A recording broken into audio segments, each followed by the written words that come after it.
안녕하세요. 척추현보상입니다. 오늘은 추간판 탈출로 인해 후유 장해 보험금 300만원 지급받은 사례를 소개해드리겠습니다. 본 영상은 실제 사례에 근거한 내용임을 알려드립니다. 무료 상담은 고정 댓글에 링크를 통해 작성해주시면 됩니다. 피보험자 전씨는 2020년 5월 11일 산행 중 미끄러져 넘어졌습니다. 그 이후 며칠간 허리, 다리의 통증이 지속되자 인근 병원에서 정밀 검사를 받았습니다. 그리고 그 결과 추간판 탈출증 진단을 받게 되었습니다. 피보험자 전씨는 가입한 보험사로부터 실손치료비, 입원 일당 등의 보험금을 받았지만 후유 장해 보험금이 있다는 사실은 알지 못하였습니다. 그러던 중 저희 채널 영상을 시청하여 후유장해 보험금에 대해 알게 되었습니다. 추간판 탈출증의 경우 상해 기여도가 있다면 후유 장해 보험금도 청구하여 받을 수 있다는 사실을 알게 되어 해당 사건을 척추앤 보상 채널에 위임하였습니다. 척추앤 보상 채널은 피보험자 전씨의 추간판 탈출증에 대해서 보험 약관 적용의 적정성 여부를 판단하고 후유 장해 보험금을 산정하였습니다. 그리고 장해 진단서 및 필요 서류들을 구비하여 상해 후유 장해 보험금을 청구하였습니다. 보험사 역시도 청구된 후유 장해 보험금의 적정성 여부를 판단하기 위해 보험금 현장 조사 및 심사를 진행하였습니다. 특히 피보험자 전씨의 경우 60대 중후반의 나이였기 때문에 상해 기여도 부분에 많은 이견이 있었습니다.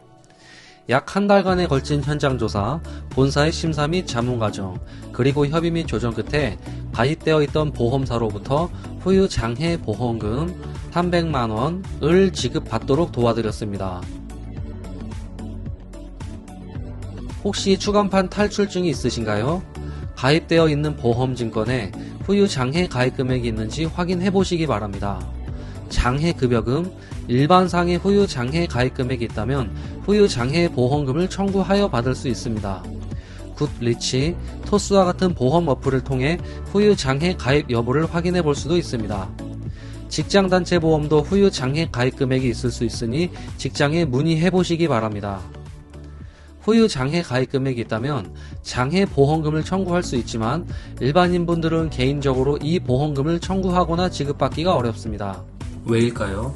후유장해는 관련한 평가 방식과 인정 기준이 별도로 마련되어 있어 이에 부합하는 경우에만 후유장해 보험금을 청구하여 받을 수 있습니다.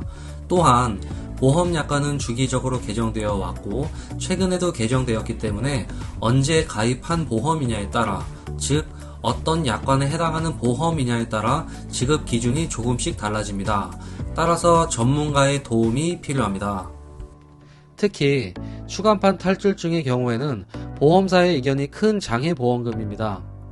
영구적인 장해로 인정받기 어려울 수 있고 무엇보다 중요한 사항은 추간판 탈출증은 질병적인 요소가 많아 상해 기여도를 별도로 인정받아야 장해 보험금을 수령할 수 있다는 것입니다. 오늘 영상을 요약하면 디스크 진단을 받은 경우 후유 장해 보험금을 받을 수 있다. 하지만 상해 기여도를 인정받아야 하고 장해 적정성 여부와 관련하여 보험사의 반발이 큰 내용이기 때문에 전문가의 도움이 필요하다. 사실 후유장해 보험금은 청구한다고 해서 바로 받을 수 있는 보험금이 아닙니다. 보험사에서는 장해 진단이 적절하게 이루어져 있는지 등 여러가지 점들을 조사하고 따져서 청구된 장해 보험금을 감액 지급하려 하거나 심지어 면책을 통보할지도 모릅니다. 또한 교통사고로 인해 디스크가 발견된 경우에도 일부 보험사들은 후유 장해가 남지 않을 것이라면서 장해 보험금을 지급하지 않거나 장해가 심하지 않다면서 장해 보험금을 제대로 지급하지 않는 경우가 많기 때문에 교통사고 합의 시 전문가의 도움이 꼭 필요합니다. 장해 진단부터 보험금 지급까지 친절하게 도움드리겠습니다. 사건 무료 상담은 고정 댓글에 링크를 통해 작성해 주시면 됩니다. 척추 보상 전문 척추앤 보상입니다. 시청해 주셔서 감사합니다.